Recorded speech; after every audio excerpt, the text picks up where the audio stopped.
So hello everyone, welcome back to another video of personal financing. आज हम लोग बात करने जा रहे हैं कि एक पर्सन की नेटवर्थ क्या होती है। क्या इसका ये मतलब है कि आपके पास जितना भी पैसा है वो सारा मिलाकर एक नेटवर्थ हो जाती है, या आप जितना भी कमा रहे हो और जितना भी आप लोग के पास भले लोन के फॉर्म में है या जो भी है उसको एक हम लोग नेटवर्थ के अंदर काउंट कर लेते हैं। तो गाइस, ऐसा नहीं होता। नेटवर्थ हम लोग की वो होती है जो भी हम लोग के पास एसेट्स हैं और उसमें से अगर हम लोग जितनी भी हमारी लाइबिलिटीज़ हैं अगर हम लोग उसमें से निकाल दें तो हम लोग के पास जो वैल्यू आती है वो हम लोग की नेटवर्थ होती है।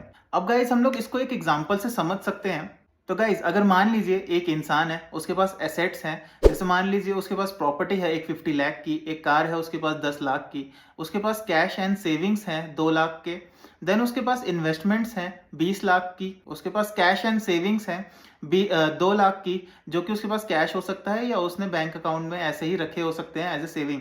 देन उसके बाद उसके पास इन्वेस्टमेंट्स हो गई 20 लाख की। मान लीजिए उसने एफडीज कर रखी हैं, उसने म्यूचुअल फंड्स में डाल रखे हैं, उसने बॉन्ड्स खरीद रखे हैं, उसने किसी कंपनी के स्टॉक्स खरीदे हुए हैं।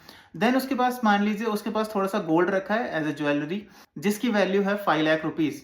अब उसके पास कुछ लाइबिलिटीज भी हैं, जैसे मान लीजिए उसके पास एक लोन है 10 लाख रुपए का, हो सकता है उसने पर्सनल लोन लिया हो किसी भी पर्पस के लिए। देन क्रेडिट कार्ड हो सकता है उसके पास, जिसको मान लीजिए उसने 50,000 की उसने एक क्रेडिट ले रखा है उसके ऊपर। देन उसके पास एक कार लोन है, जैसे मान लीजिए उसने कार ली थी 10 लाख की, उसने आधी पेमेंट की थी एंड आधी की ईएमआईज बनवा दी थी।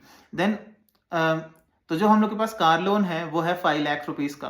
अब अगर हम लोग इन सब में से जो नेटवर्थ है वो निकालें तो गाइज, अगर हम लोग इसके टोटल एसेट्स देखें तो वो समवेयर अराउंड 87 लैक्स के हैं, और अगर हम लोग इसके टोटल लाइबिलिटीज देख लें तो वो है समवेयर अराउंड 15,50,000 के आसपास। अब अगर हम लोग इसकी नेट वर्थ कैलकुलेट करें तो जो इसकी नेट वर्थ होगी वो होगी इसके एसेट्स माइनस इसकी लाइबिलिटीज। अब अगर हम लोग माइनस कर दें 87 लाख माइनस जो इसकी लाइबिलिटीज हैं 15,50,000 की, तो हम लोग के पास एक वैल्यू आ जाएगी 71,50,000 की। अब गाइस, जो ये हम लोग के पास 71,50,000 की वैल्यू आई है, ये इस इंसान की एक नेटवर्थ है। तो आई होप कि आपको समझ आएगा कि नेटवर्थ क्या होती है एंड एक नेटवर्थ को कैसे कैलकुलेट करते हैं। आई होप कि आपको ये वीडियो इन्फॉर्मेटिव लगी होगी। अगर इन्फॉर्मेटिव लगी है तो लाइक, शेयर एंड सब्सक्राइब जरूर करिएगा।